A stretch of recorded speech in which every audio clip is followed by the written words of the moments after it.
And now we are going to discuss about a jet strikes at one end of the tips of a chord plate, but the chord plate is unsymmetrical one.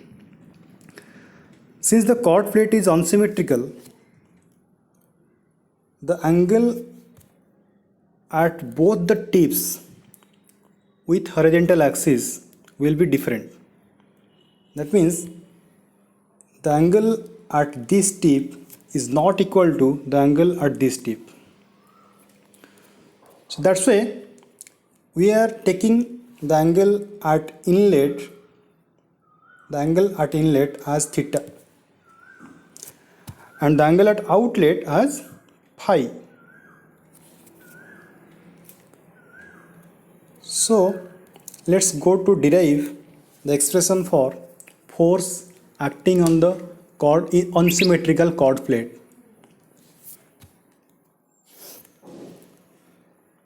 So let the angle made by the angle made by jet at the inlet is equal to theta, and you remember the angle here we are taking is always with respect to the horizontal axis.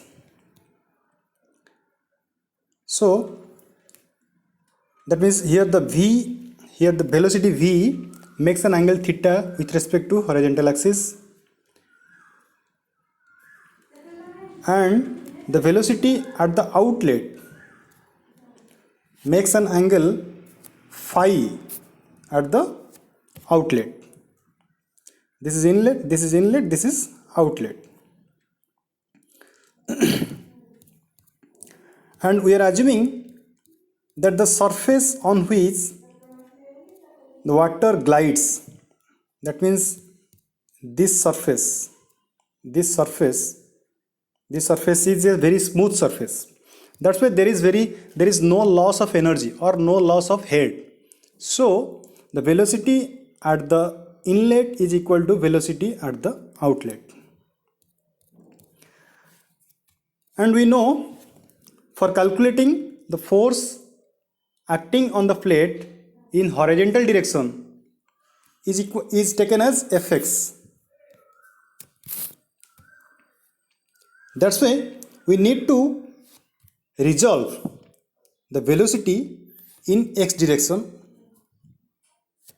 both at outlet and at inlet. So at the inlet, the component of velocity in x direction is v cos theta. At the outlet, the component of velocity in the direction of in the x direction or in the horizontal direction is v cos phi. Let's go to derive our expression for Fx. So Fx, we know Fx is equal to rate of mass into initial velocity minus final velocity. That is a very fundamental formula. And rate of mass is known to us, that is rho av, and initial velocity is v cos theta. Final velocity is v cos phi, but that is minus because this is in opposite to this velocity. That's why we are taking that as minus. So it is coming as rho av whole into v cos theta minus v cos phi. So if we open this bracket, it will be rho a v square cos theta plus cos phi. So this is our final expression for Fx. Then now let's go to derive Fy.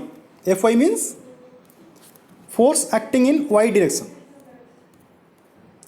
So to derive force acting in y direction, we need to find out the component of velocity in y direction. Here the component of v in y direction is v sin theta. That means that is this value is at inlet, and at outlet it will be v sin phi, v sin phi. At the inlet it is v sin theta. Now also we can derive Fy. So fundamental formula is Fy is equal to rate of mass into initial velocity minus final velocity. Rate of mass is rho av, and initial velocity is v sin theta, and final velocity is v sin theta. Sorry, the final velocity is v sin phi. So rho av